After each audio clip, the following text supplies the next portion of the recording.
আসসালামু আলাইকুম, সবাইকে অনেক অনেক শুভেচ্ছা জানাচ্ছি আজকের রেসিপিতে। ভ্যানিলা স্পঞ্জ কেক তৈরি করছি চায়ের পাত্রে। কেকটা হবে খুবই সফট আর তুলতুলে। আর কেকের উপকরণগুলো মেপেছি আমি চায়ের কাপ দিয়ে মেপে। অনেকের হাতের কাছে মেজারমেন্ট কাপটা থাকে না, তারা চাইলে চায়ের কাপে মেপে এই কেকটা তৈরি করতে পারেন।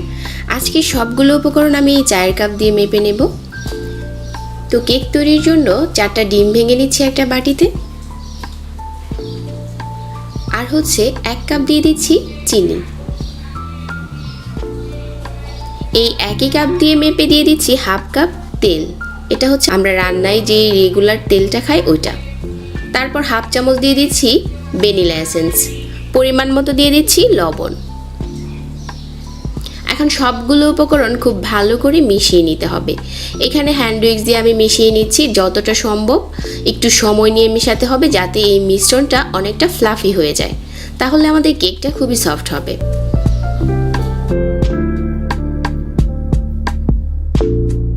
তারপর নিয়ে নিচ্ছি এই একই কাপে মেপে 1 কাপ ময়দা। হাফ কাপ দিয়ে দিচ্ছি পাউডার মিল্ক। 1 চা চামচ বেকিং পাউডার। এই হচ্ছে আমাদের কেকের শুকনো উপকরণ। এখন এই শুকনো উপকরণগুলো চেলে মিশিয়ে নিচ্ছি। হ্যান্ড উইক্স দিয়ে আবারও খুব ভালো করে মিশিয়ে নিচ্ছি।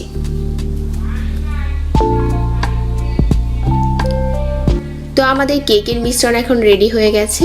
আর এখানে আমি একটা চায়ের পাত্র নিয়েছি, আমরা রেগুলার যে পাত্রে চা খাই ওই রকম একটা পাত্র নিয়েছি।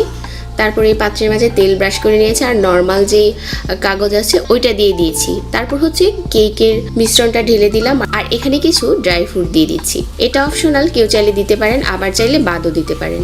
তারপর একটা টুথপিক দিয়ে নাড়িয়ে দিচ্ছি, ভিতরে যদি কোনো বাবল থাকে ওইটা বের হয়ে যাবে।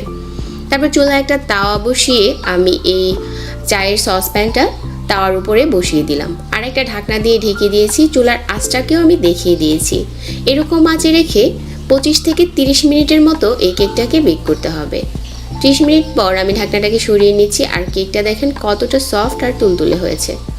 অল্প সময়ে অল্প উপকরণে শুধুমাত্র চায়ের কাপে মেপে এরকম একটা সফট তুলতুলে কেক তৈরি করতে পারেন। কেক তৈরি করার ক্ষেত্রে মাপটা হচ্ছে সবার আগে।